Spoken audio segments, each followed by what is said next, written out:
છોટાઉદેપુર તાલુકા પંચાયતના કારોબારી અધ્યક્ષ સ્વચ્છ ભારત મિશન વિભાગમાં કામગીરી કરનાર ગ્રામ પંચાયતોને નાણાં નહીં ચૂકવતા અને આક્ષેપ સાથે તાળાબંધી કરવાના કરેલા એલાનથી હડકંપ મચી ગયો હતો।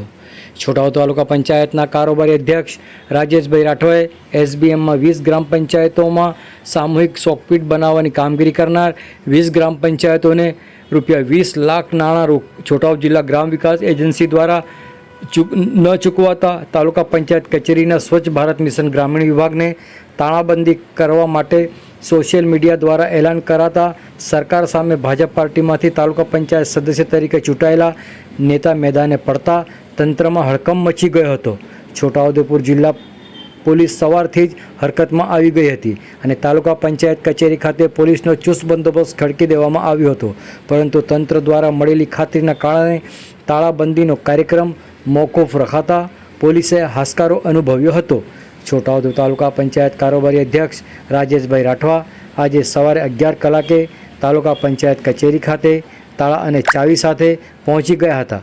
જો કે સંબંધિત અધિકારીઓ સાથે પરામર્શ થતાં હાલ તાળાબંધી નહીં કરી 10 દિવસની મુદત આપી તમામ બાકી નાણાં ચૂકવવામાં આપવા અપીલ કરી છે અને જો 10 દિવસમાં બાકી નાણાં નહીં ચૂકવાય તો સમગ્ર તાલુકા પંચાયતને તાળા મારવાની ચીમકી પણ તેઓએ ઉચ્ચારી છે।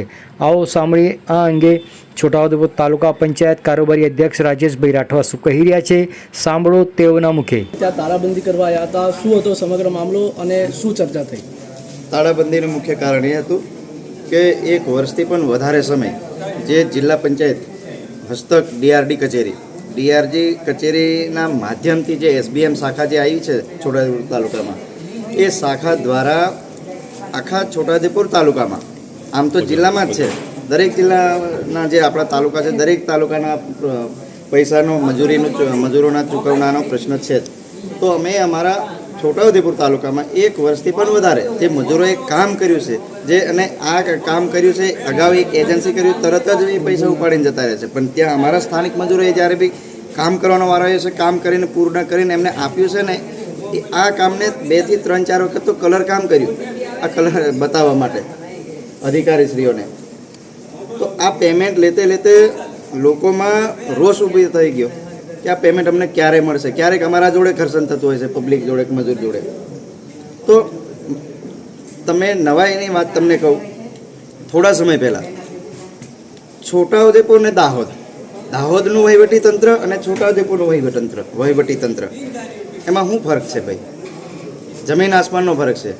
દાહોદમાં માત્ર બિલ બનાવો કામ કર્યા વગર તો પૈસા મળી જાય છે, પણ અમારા છોટાઉદેપુરમાં કામ કર્યું હોવા છતાં તમે પૈસા ના ચૂકવો અને એ પૈસાના આ લોકોને બિલો બનાવવા પડે, ઝીરો ટેકિંગ કરવા પડે, કલર કામ કરવા પડે।